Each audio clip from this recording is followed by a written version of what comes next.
Hi, everyone. This is Cindy. Hi, everyone. This is Jana. Welcome to Close Encounters. We are back with episode 8, and we are so excited today. We have two amazing women joining us. One from Saudi, Soha, all the way from Saudi Arabia, and then Kathy joining us from Taiwan.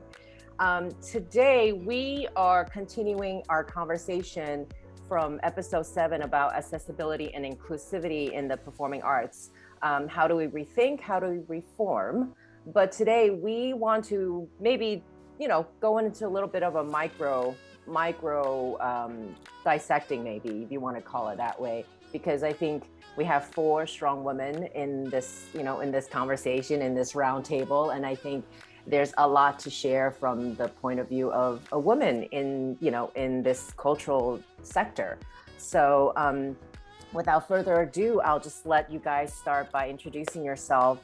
Again, I'll start from like who's on my screen first. So I see Soha. So Soha, why don't you introduce us? Thank you. Yes, absolutely. Hello, everybody. My name is Soha. I'm a producer from Saudi Arabia. I've been working in this industry for about 12 years now. I actually started my career in Saudi back in the days when it was very difficult to work in theater and when times were different. And then for 5 years, I worked in this industry, and it was quite a struggle for me as a woman working in an industry where the industry doesn't even exist. And plus me being a female working in this type of, programming and producing and all whatever that needed to be done in theater. Then I moved to the UK and I started producing there and studying more of creative producing, and I stayed there for 5 years. And now I'm back in Saudi when things started opening up. When the kingdom started opening up, I thought this was an opportunity to come back to my country and maybe contribute to help be part of that change. And I try to get involved in any projects that allows for that change. And currently I'm a head producer for the National Theatre in Saudi. It's a newly established national theatre. We started literally just before COVID hit. 2 months before COVID hit, we announced that we're starting a national theatre in the kingdom. And so, yes, and then there was COVID. And so here I am, and things are now sort of going back to the new normal. And we've done so far 1 production. That's what we managed to do because of the COVID situation, and we've done some workshops and stuff. And here I am. I do also my own freelance work. I focus a lot on immersive theater. That's sort of my focus area is. And I'm just dealing with the challenges of Saudi. And that's it, really. And I'm glad to be here. Thank you. Kathy. Wow. I know. Wow. Okay. Hi. I'm Kathy. I have been in the arts and entertainment for 20 plus years, switching back and forth. But the majority time has been devoted to the performing arts of the recent, I don't know. But I started out, I don't know if Jana knows, I started out as a performer and then went into directing. And then it was back then when contemporary theater was sort of just booming. And then I started doing producing. And I've been doing arts management ever since. I have been working with theater groups, dance groups, music groups, children's theater, festivals. In the past maybe 5 years, I've been working with opening up a big center, which Jana and I have worked on, the National Kaohsiung Center for the Arts. And now I am back in Taipei, in Taiwan, working at the Cloudgate Dance Theater, which is the contemporary dance company in Taiwan, and it travels the world extensively. And our home also has a theater space of 400 capacity. So we do have a theater and a dance company and beautiful, beautiful grounds. So that's where I am right now. 2021, and we are almost getting out of lockdown just recently. So you're not back to work. Like you are, yeah, well, you are working probably, but you're not back to performing yet. No. Oh God, yes. Oh, fantastic. I mean, from my point of view, it's stunning. It's stunning to see the screen with these 4 amazing women. And I mean, I think actually it's something I want to pick up on. I didn't even plan this, but I thought the female part in this, in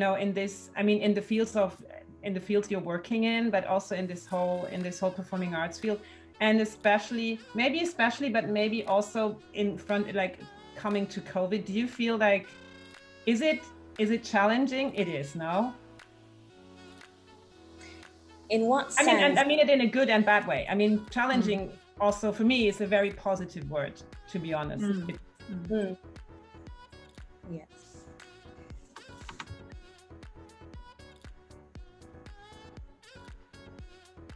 Soha, you want to go? She's finding her words. Yeah, I think so. Look for the word. I feel like the story is coming out. Yes. Right?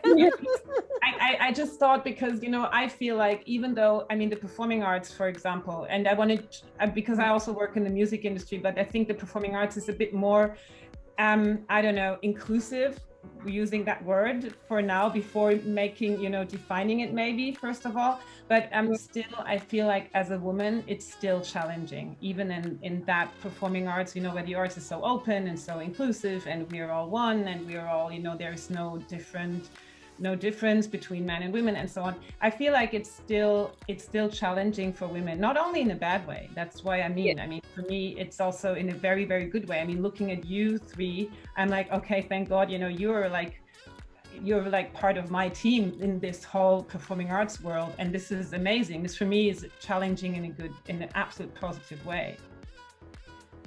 If I am to go first, Kathy, if that's all right, I think for me, if I look at it, being in Saudi, so theater has been going on for, I would say, since the 60s. We have always had these community theaters, so amateur theater, and it's been a very male-dominated theater world where women were not allowed to be on stage at the time alongside men. And now that the view is changing and the kingdom is changing, they finally allowed women to perform on stage alongside men. And it's just this being accepted in now, we now have women performing.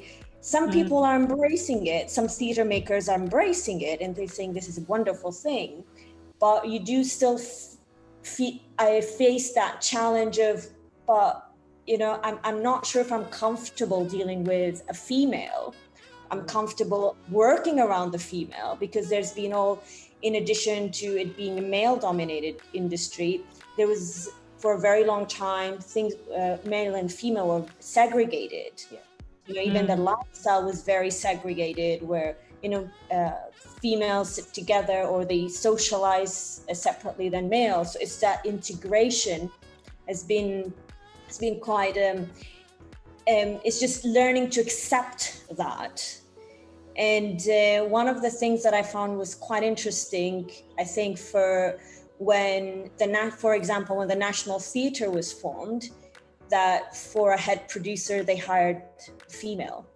I'm the only female, and I've been given that role that could have gone to a male. These Saudis that's been working in the field, even though they've been working in an amateur capacity for majority of them, but they've been working there longer. And then all of a sudden, who is this person who's Saudi, westernized Saudi, who comes in with her Western views and how theater should be working. And she's telling us how, how we should be upgrading all this. And we're used to working this way. And now you're coming and telling me, no, we need to upgrade. We need to do these, these changes. So for me, it's been quite difficult for me as a female to assimilate into this culture of, okay, I need to understand what's around me, and I need to find a way of how to work with them, start learning about the industry in the kingdom and how they function and how they operate. Right. And I notice, because I've been working in this field professionally rather than, on a community level or, as an amateur theater, I do see that, there's a lot of challenges that are there and we can upgrade. Yeah. We can make it better. But then there is also this resistance that I face from the locals, especially those that I would say who are mid-30s and above. Mm-hmm. This is how we've always done it. Who are you to tell us how we need to work? So that's becoming these things that I need to look for. So what I've been doing is sort of diverting my attention to find youth, to find younger who are interested in this industry, so at least you can direct them into how the performing arts industry works. Right. And the other thing I think that I've found as a challenge and maybe also interesting, they're not familiar with a producer. The term producer, they've never known what a producer is. They've only known it as a producer who provides money, who funds the production. That's their view of what a producer is. Right. Instead of, it's actually it could be a job description. So the priority is always given to the director. They always think the director is the head. That's the person who does everything. We need to listen to the director. And when you come in and say, no, I'm the producer, I hire the director, then there's this other clash that's happening there. And especially when I'm a female and the directors are male directors that are just not used to sort of working in that, So these are interesting challenges that me as a female going through, but it's great. Yeah. It's a great learning sort of curve for me. And I hope that, things will, sort of mellow down within 1 or 2 years. There will be more acceptance for these type of roles and more acceptance for females entering this field in Saudi. Right. That's another thing. Right. I love that positivity, and I do feel that same, I'm not a Saudi, but I've been living there now for 6.5 years. And I felt the same thing with Soha, it's like, even for me, trying to get in touch with the different institutions was just like a barricade after another barricade. And when I actually show up and they look at me and say, well, first of all, I'm a female, I'm a expat. And then when I tell them I'm an American, they get even more confused because in their mind, I don't look American. And so I think like you, for me, it's also this dancing, this little tiptoeing around and trying to figure out what exactly are they thinking. And it's interesting that it is still, regardless of where you are, even as supposedly inclusive as it is, we're a culture that's still, this is a business that's still very much dominated by men, and even like being in North America as a manager, as an agent, it's like, especially in the agency world, you are surrounded by all the guys, trying to do all the wheeling and the dealing. And do you feel, that is a challenge still. But for me, I think that's this challenge of being a female in Saudi and being in the Middle East, to me, I think I see the positivity, because for them, it's just, they're trying to learn. They're still learning. And so I think there's more hope. Whereas like in the West, it's so ingrained already that it's going to take such a long time to even flip it or to even to change, to change their mindset. I think I think the West is like, it's not, of course, it's a complete different story than from you, but I think it's not as someone would look at it from the outside. I will come to this in 1 second. But I would like to hear Kathy first, because I think Taiwan, this for me, would be totally interesting. How it, yeah. How is it in your world? I have to say, when you said in the very beginning on screen there are 4 strong women, I hear that a lot, and I really appreciate that. But sometimes I come to think I think it's maybe I'm not trying to be strong. I am just being who I am. But I think in this society, it's sort of anomaly maybe. So people see you as strong personality. But I do feel that I have been very lucky being in Taiwan and just progressing along anywhere where my career takes me, to allow me to just be who I am and do what I want to do. And this question of being a woman in the arts or in Taiwan society, which normally you would think is very patriarchal, but I think in the arts it's more of a women-driven industry, and we see less oppression in the arts in Taiwan, or so we think. So I have been constantly in dialogue with myself. Are we overlooking anything? In the past 10 years, discussing with our colleagues around the world, then I gradually realized that there are inequalities in our so-called women-driven or women-dominated industry. There are just these very subtle things that just throws the balance off. But I think the main thing is that it's basically just being unaware. And I think it's embedded in the culture, that we just sort of shrug things off, so it doesn't really land on us. So it's not like in your face. But this one incident about a month ago happened with the National Theater in Taipei. They put on Taiwan Week. It's supposed to be a physical event where international curators are invited in Taipei for 2 weeks to see different shows. But since the COVID situation is still pretty much a thing everywhere, and especially everything is shut down in Taipei, so it's been brought online. But when they announced the lineup, it shook everybody, because even for me, when I saw it, I was saying to myself how elementary this mistake is. Okay, it's this promotional material with 6 men. No. And one female host. So the 2 international curators that are invited to do this online panel are men. They're great. I mean, they as people, they're great, and they're good at what they do. But how insensitive, I think, for the organizer to not realize this. And the 4 dance artists and the 4 theater artists are all men. So on the dance panel, it's 6 men. On the theater panel, it's 6 men. Oh, God. That is crazy. I mean, that is very much like 1912 or something. Or even, it's crazy. It caused such an uproar.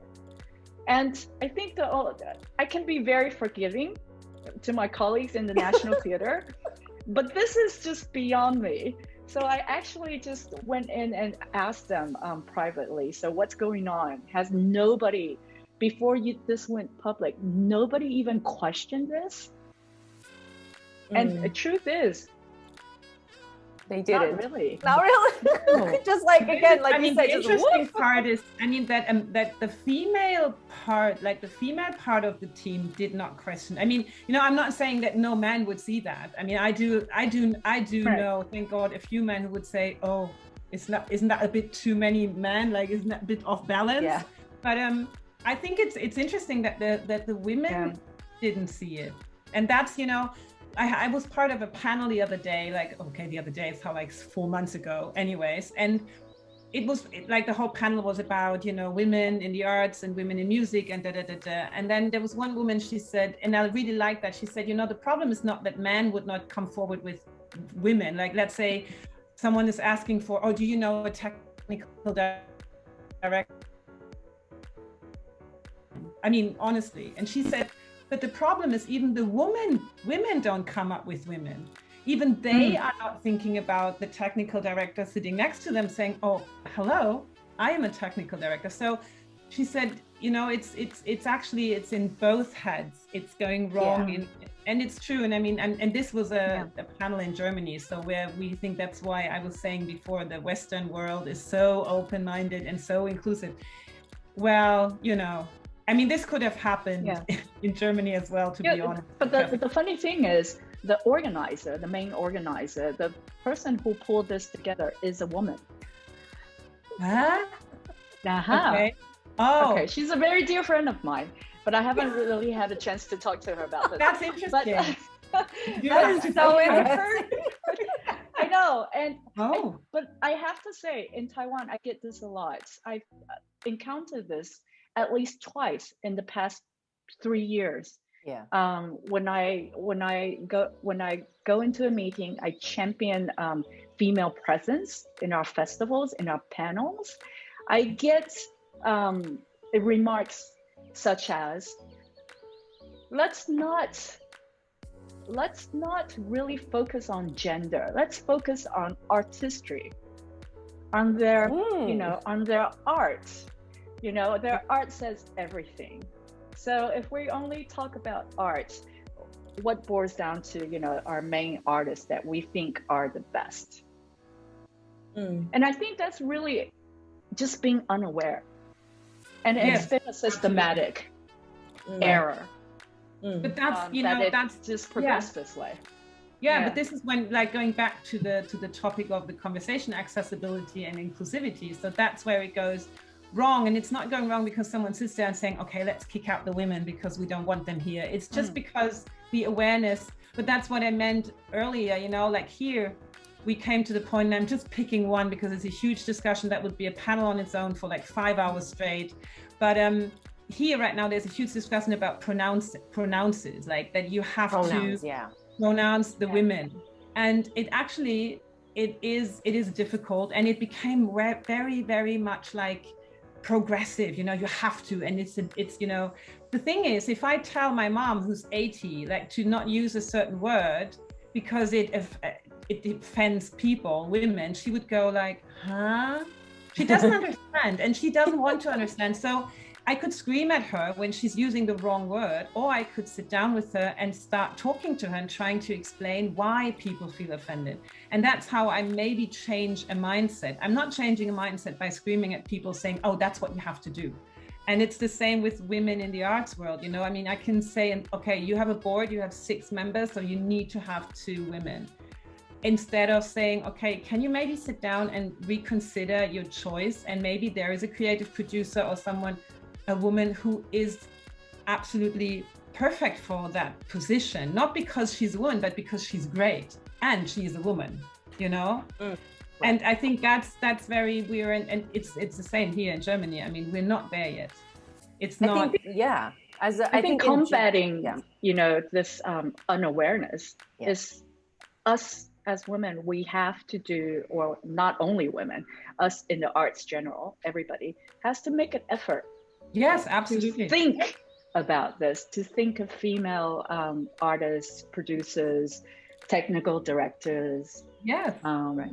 Exactly. Yeah. But in a smart way, you know, by not screaming at people and shouting and saying, oh, you're such a bad person because you're not thinking about the females, but by not even explaining. I don't even want to explain why someone is good at what they do, whether it's female or male or diverse or whatever, you know, but just to create awareness. This is how you create. I mean, it's the same when you create awareness between countries or nations. You don't create an awareness for another country or another, I don't know, mentality by screaming at people saying, oh, now you have to use chopsticks instead of a fork and a knife. I mean, it's not going to work. It's, you know, guiding them there and saying, oh, look, because it's a different culture and this is interesting about that culture and that's why it's old and it's this and that, you know? Right. And I think that's where, I mean, like performing arts. Yeah. Sorry? I think we have to put women constantly on the podium for it to be obvious choices in the future. I think it's just this not giving so much effort into coming up with different options and different choices, that we take the obvious ones that we see all the time, and then it rolls into this another systematic error that stays with everybody. So I think it's just efforts.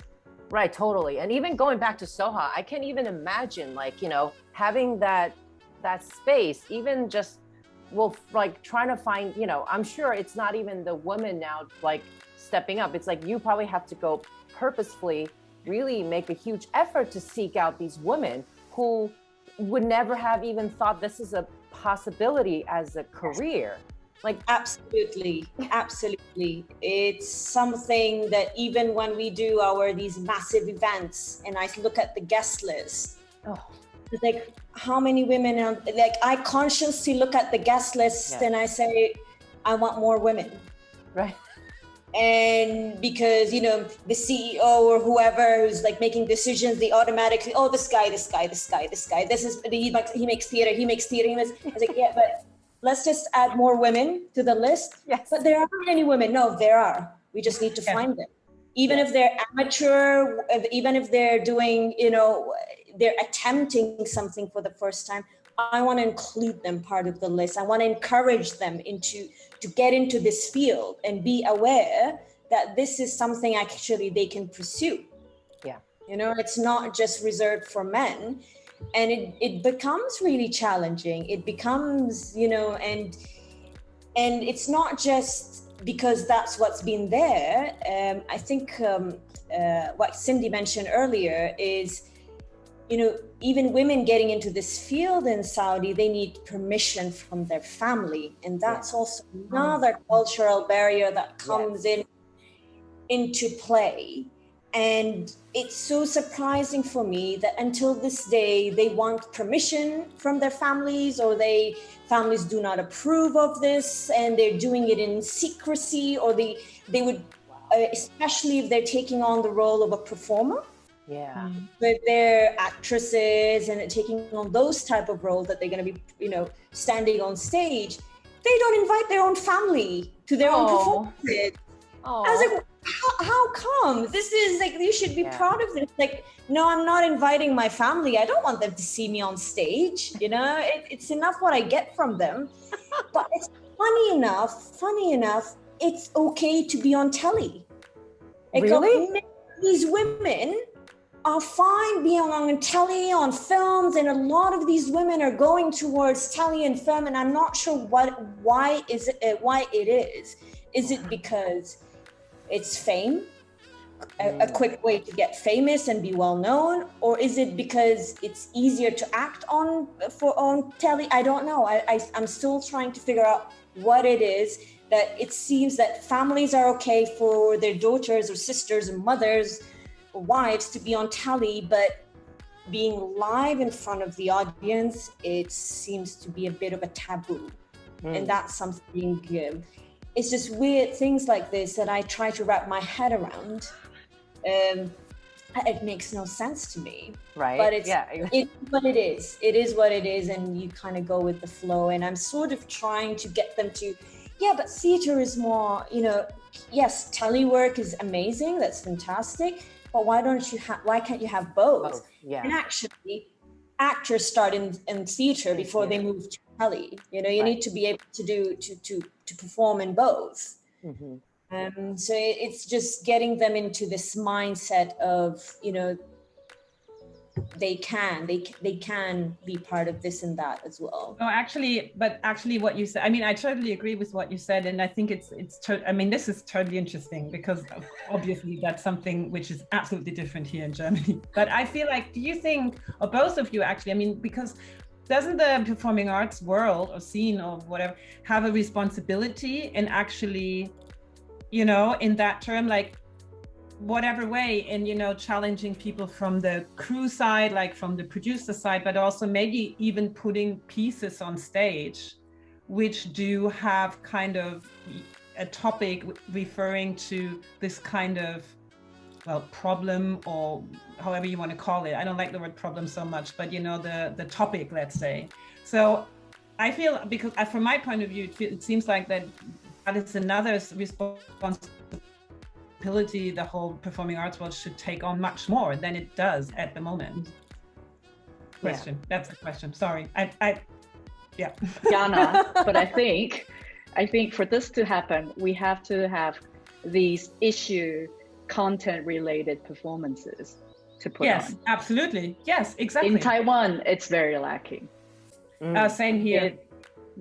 So I think also for our artists, I think a lot of artists are either just uninterested in social issues, or just don't want to go there. But why do you think that is? Both, like not interested and they don't want to go there? I mean, not interested, that's a difficult question, or maybe because if you don't have an interest, you just don't have an interest. Or do you think they're not aware of these issues that they don't feel they need to do it? Is because I don't know. And that I'm sure it's going to be very different for Soha's experience, because we also have I don't want to say censorship, but there's also conservatism. Then, you know, on the spectrum, then I'll wait for Soha to answer that. But I think for Taiwan, because there's other parts of the world where all their productions are all about the social issues. But are they real about social issues? Because when it comes to Germany, I have to say they use the topics, they use the words, they use the topic. But when you look at the pieces, and I mean, I'm not referring to a specific one. I go there or I read it or I see it and I'm like, no. It sounds fantastic. You know, it's all about a certain topic, and it's all about, but when you really go and watch it or hear it or whatever, or read it, I mean, it's a lot of, it falls short. I rarely feel like someone really put their finger. There was a book coming out a few months ago from a British writer. She wrote a book about Black Lives Matter, but that one was really, really good. I really liked it, and I thought, oh my God, this should be turned into a theater piece actually somehow. But normally they use inclusivity like terms or topics, but no, it's not really deep, or it's very, very much on the surface. I mean, I don't know, it's a bit disappointing in a way. I think I can't say for everybody in Taiwan. I think there are some, not as big scale, more off Broadway, or you know, just very experimental. But I have to say, I think one part of the reason is that most of our theaters are publicly owned.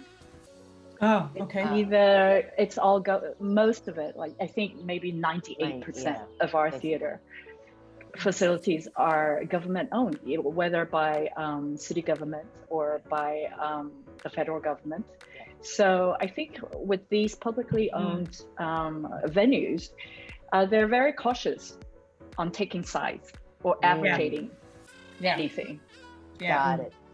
So if artists wants to get into these festivals, venues, be commissioned, I think some might be more cautious. On tackling any subjects. It's a little bit of a I understand. You know, it's strange because in Saudi, I think the focus is more on presenting social issues, and that's where we focus on in plays that happens. However, obviously, everything needs to go through a systematic review by the Ministry of Media to make sure that whatever you're putting on does not touch on the 3 taboos. And I think that taboo is not only in my country, but it's also generally in the GCC, in the region itself, which is sex, religion, and political. And even if you want to present these topics, you need to be quite clever of how actually you present these topics. You know, you can still talk about them, but it becomes this sort of, you need to indirect way you're telling that story. So that's what it becomes in Saudi. And there used to be harsh restrictions before, but I think they're easing it down now. I think it's becoming, they were thinking about changing the regulations into having sort of that responsibility put on the artists themselves. And then it becomes a subjective thing. So how do you decide? So how do you regulate yourself as an artist and say, okay, it's okay for me to put this forward or not to include this forward? So that's becoming this sort of this gray area where now we're dealing with. And the second thing is, I think in terms of inclusivity, even in the scripts that used to be written in the past, they were all male dominated. I mean, they were all male characters. And then any female characters going back to the Shakespearean time were played by male dressed up as female to sort of plays those roles. So even now it's a sort of a challenge for a lot of writers to, now they're including female roles, you know, especially in their brain. It's like, now I need to include an actual female in this script, and I need to think about how I'm going to present that female and all that. And then it leads to another challenge of, okay, how do I cast a female? Because there's these cultural, you know, sort of reservations around having, you know, parents or families or whoever not allowing their, you know, even though they're great actresses, I mean, if they do, if they act in a play that's all female for a female audience, they're amazing. But they want to jump into, you know, I now want the public, whether it's male or female, men or women, to see me. How do I? So it's just sort of interesting, like you're seeing how the cycle is now changing. And I hope that, you know, I'm being positive. I always keep saying, you know, we need to be positive and see how this will affect a lot of things now that inclusivity is becoming a new thing in Saudi. You know, it's quite new. And I hope that even with inclusivity, one of the other challenges we're sort of facing is, if now they're allowing for Saudis to be on stage, what about the non-Saudis that's always been in the country, you know, the expat community and all that? How do you merge those into these performances? So that's also becoming sort of a challenge, is can we allow them? Can we get paid to be acting alongside a non-Saudi, working with a Saudi in a play, in a Saudi play or in a Saudi performance or in a Saudi, however that is. So these are just things that we're looking at the moment. I think. How do you think? I mean, just grabbing, because now we are kind of moving towards the audience side perspective, because. Like I feel like in Germany, for example, there will always be a big need for children's theater. Obviously, it's always a big need for, you know, classical ballet and classical opera, of course. I mean, that's a Swan Lake and Turandot and all that stuff is never going to be. But from my point of view, what I realized that it's a younger audience asking for more stuff happening, like pieces actually being more challenging, not in ways of, you know, you'd go out and you'd be like, ugh, because someone was screaming constantly for 1 hour, throwing blood, and I don't know, there's Rammstein playing in the back, but because the topic of what is happening is challenging their brains and is challenging everyone to rethink certain stuff. And for a longer period of time, I feel like it was more the approach from the theater makers or from the producers or from the artists to actually get the audience there. And now the audience is like, oh, we like that and we want more of this, and we want you, I mean, you know, we want you to put pieces on stage. So it's actually also from the audience side who is grabbing on these topics and saying, yes, this is why we go to the theater. We go there with our children, we go there to see Swan Lake and the opera, but we also come here to see and hear something that is challenging our brains in terms of what's going on in the world, what's going on. And I mean, that's why I go to the theater. I mean, sometimes I just want to, you know, be in a concert and listen to music and not think about anything really.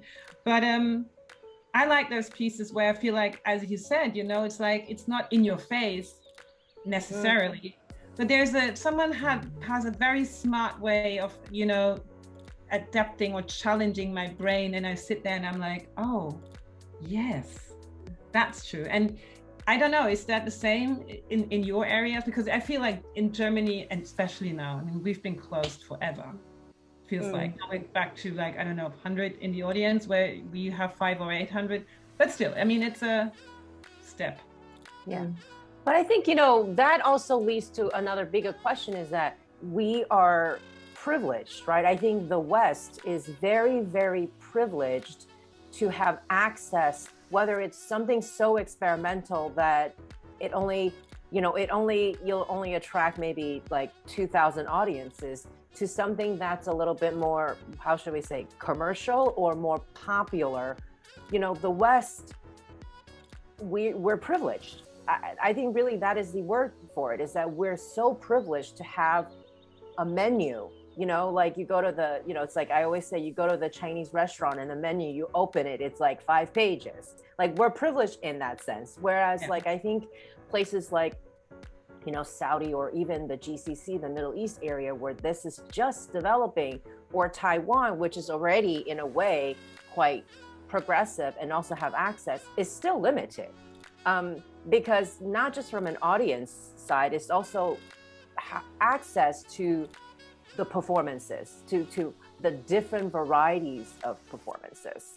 You know, I mean, for me, my challenge sort of seeing the GCC, you know, Saudi and GCC develop is like, how do you balance what we call entertainment versus cultural?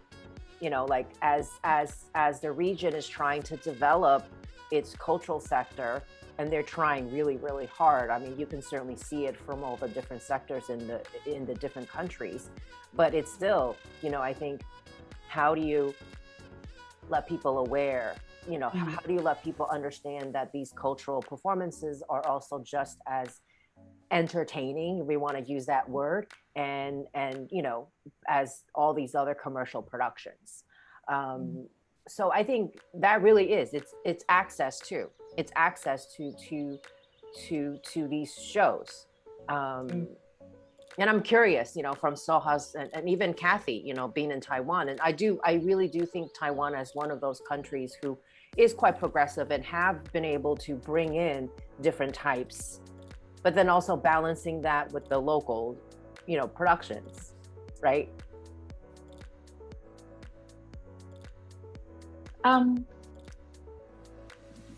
I think Taiwan in its sense is very, very lucky to have national theaters that brings in the best of the world. Living in Taipei, I pretty much see everything that's top of the game around the world, you know, every year. So that's very lucky. But I think our market scale is a big problem.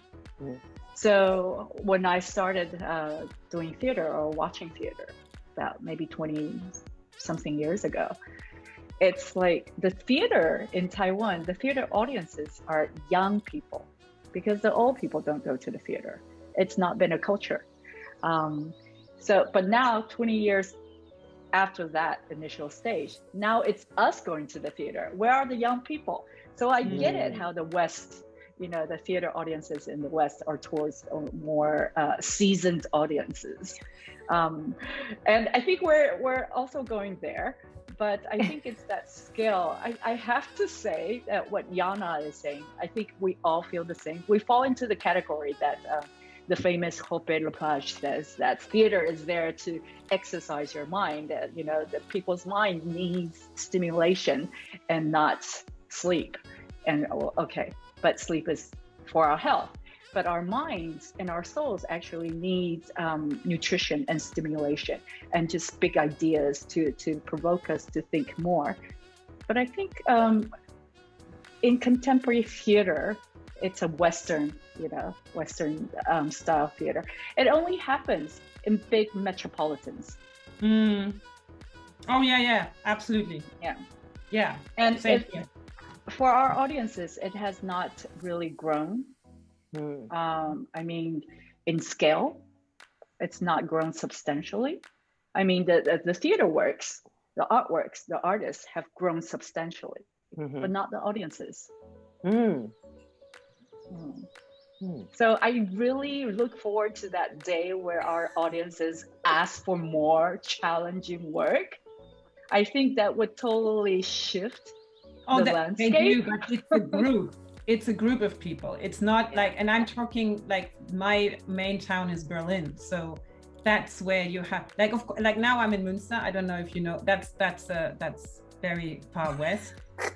Okay, Berlin is progressive. Yeah, it is. But here, like, there's a theater here in the town where I'm at the moment, and that's the, they have very Romeo and Juliet and They have, and they are not, as you say, they don't really ask for anything because the life here is much more quiet. It's much more quiet. It's much more about having a decent job, having a family, going back and forth to work, going on holidays, and that's basically it. I'm not saying that no one is thinking here and everyone is asleep, but it's not, they're not asking for that kind of progress or progressing theater work, whereas Berlin, or I can imagine Hamburg, for example, is different. Yes, it's true what you say, it's more about the bigger cities. Yeah. But I think Can I ask all of you your thoughts on digital theater? Because sorry to go there, but it's been this idea that I have been in constant debate with our arts people, because when we're talking about accessibility, I do think we're only talking about the physical theater, the physical infrastructure, and that only happens to people in the city. Yeah. And then it's their option to go or not go. Yeah. For people in the city, but we're not really including those outside the city who has no access to outside physical infrastructures. Yeah, exactly. Yeah, or outside the country. If you want to see the Bolshoi Ballet and you live in Taiwan and you cannot travel, or you don't want to travel, whatever, there is no way to. I'm just quickly going to answer on this because I think the digital theater, like what happened during COVID, and this is, again, my kind of the chance in this crisis is that this is an add-on we should definitely keep, because it widens the audience. It gives accessibility to people who cannot access certain performances, or it may be money, it may be traveling, it may be whatsoever. So I know a lot of artistic directors, they hate digital theater. They are like, I don't want to, I want to work in the theater, and I need the space, and I need the audience, and I need the blah, blah, blah. And I'm like, but actually you're not producing for yourself really, or for your work in the theater, but you're also producing this for your audience. And as you say, I totally agree. For the audience, that was one of maybe 4 positive things that came out of this pandemic, which is, all of a sudden, I was sitting at home watching the Berlin Philharmonics in, Israel. And I was like, oh my God, that's fantastic. Of course, it's not the same as sitting there and being live. I mean, that's out of the question. But it doesn't have to be either or anymore, Exactly. And that is the biggest, for me, this is a huge achievement. Yes, I would rather go to a theater sitting next to people, watch a performance. But if I cannot go, I can watch it. And that's huge. So I am absolutely positive and supportive of digital theater. Sorry, it was a bit longer than I thought. So no, I think it's like for us, when we have when you have the time or the ability to bring our works physically to more rural areas, or say we do outreach to these very small schools with 20 students up in the 3,000, 3K meters in Arishan. It's, they're they're never going to go to a theater unless they come into town, come into the cities. But this is actually the only way. You see how their faces light up when they have that chance to see, even on on their TVs or on their screens, these artworks that otherwise they would have no access to. Right. Yeah, I totally agree. Maybe that's an opportunity to switch the lady's mind. We can do digital theater and it'll be okay because it's not live. So well, that's the thing. Like, I've personally haven't tapped into digital theater myself yet, but I think this is a wonderful opportunity and it's great, and we definitely need to utilize it. And I've during the lockdown, I have attended few of the online interactive sort of theatrical immersive experiences just to experiment and see how this is actually working. And it was what it was. Some of them were more successful than the others, but I salute them for at least trying and, and just thinking in a different way. However, Saudi being Saudi, we do not have a theater going audience. Yeah. Because this is all new. This publicly, officially, this is all, it's been what, 2-3 years max that we started all of this. However, we have a cinema going theater. We're used to telly. We're used to sitting down for hours watching TV or going to the cinema and all that. So I think something like that could be a wonderful addition to Saudi. And this is one of the things that they've been, the Theater Saudi Commission have been looking into, having,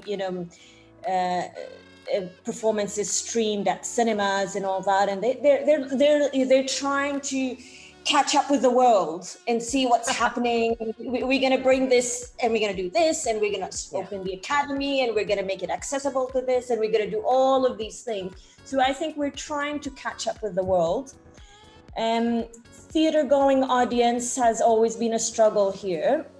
Obviously, I would say we have a bit of a snobbish audience who wants everything Western, and they're willing to pay the price for a show that's coming from abroad than to pay for something that's locally produced. Try to charge similar prices, but they'll say, but the quality is not good. Why should I pay for it? That's one of the challenges we face as theater makers. The other is marketing and advertising, which is quite poor because of the funding. There's not enough funding, or people try to do it. They sort of start relying on word of mouth. So that's become very challenging to attract the audiences that you want. Or even we struggle with having theaters, locations, performance spaces.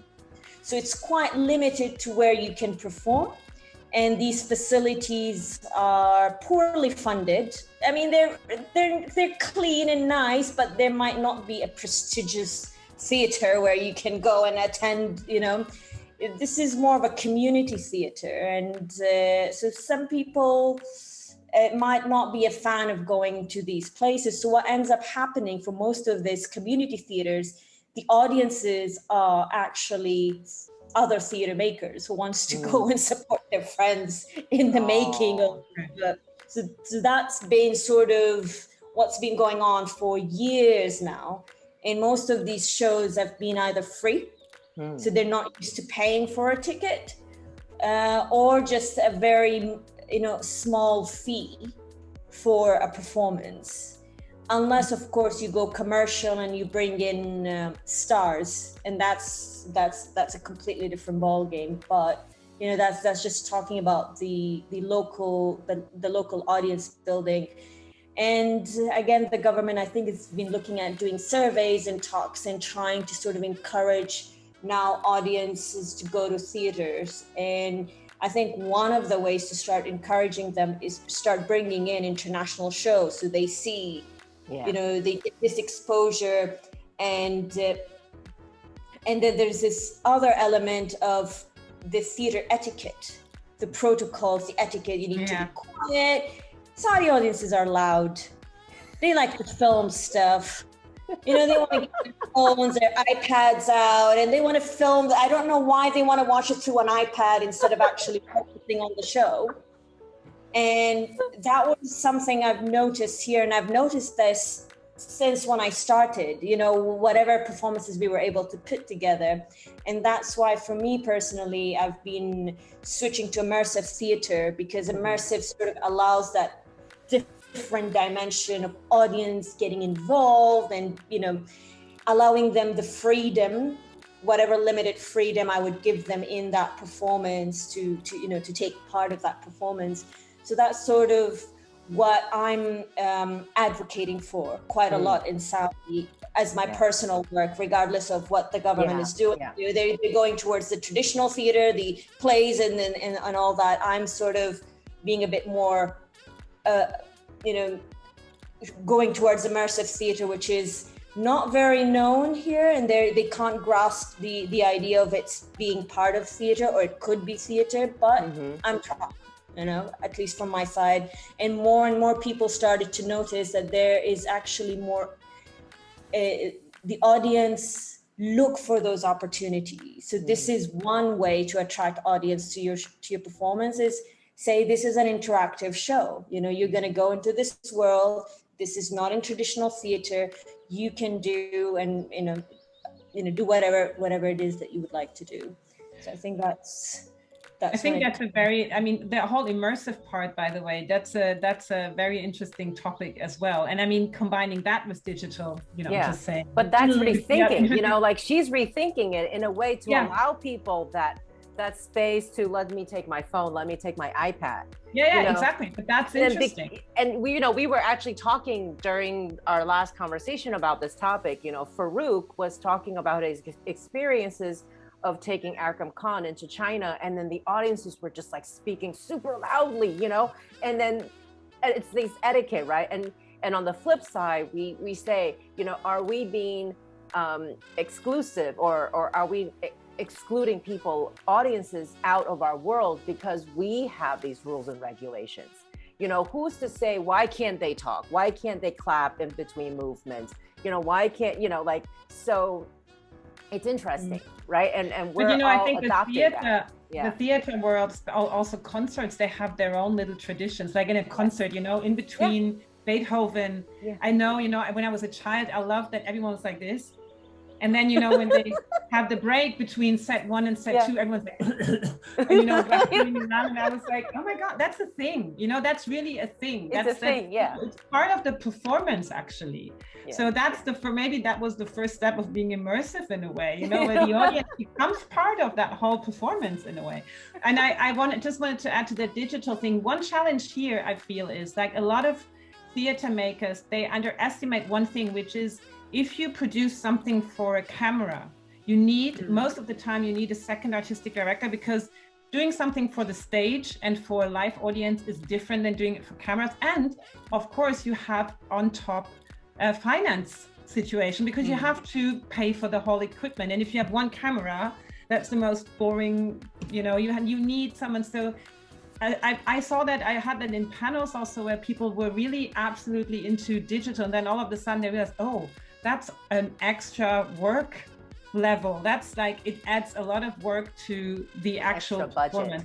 Yeah, and it's, but I mean, that's just, again, it's just another challenge. That's not a problem that cannot be solved. This is just something where I'm like, yeah, but maybe you should start adding that onto your Excel, like as a constant, and then you might leave it out, but it should become part of your production, like every production, like to at least take it into consideration. And then you can say, yeah, well, let's do that one not for digital, but it should become more, you know.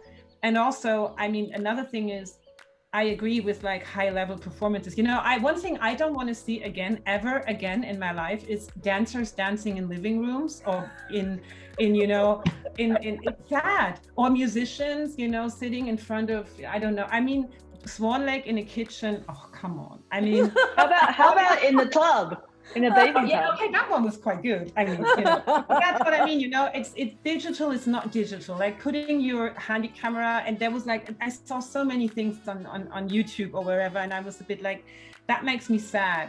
That just makes me sad, because it shows that yes, I get it. You're a dancer and you're stuck at home, and I really feel for you. And I really understand that this is the most challenging period in your short, very, very, very short career, probably.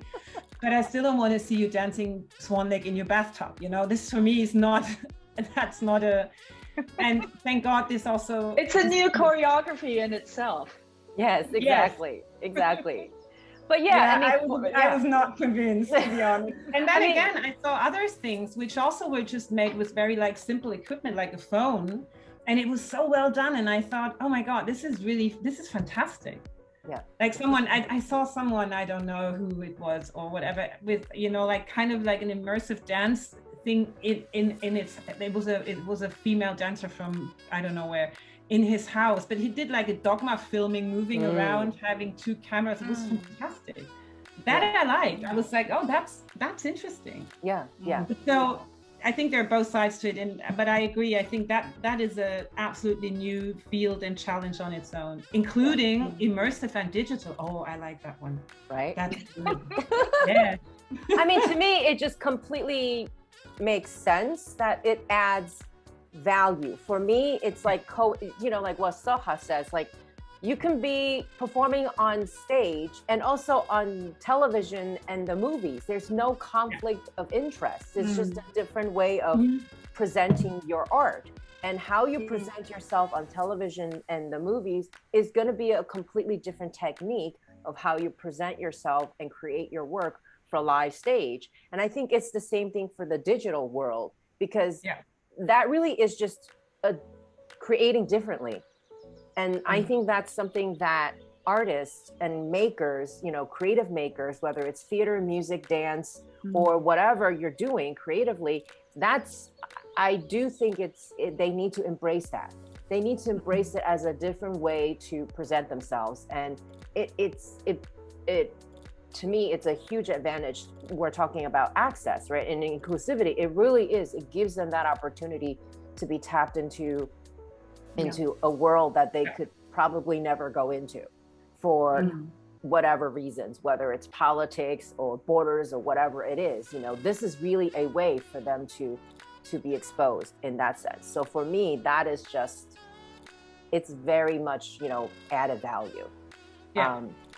And I think it will create a lot more options now too, of the different types of performances that we get to choose.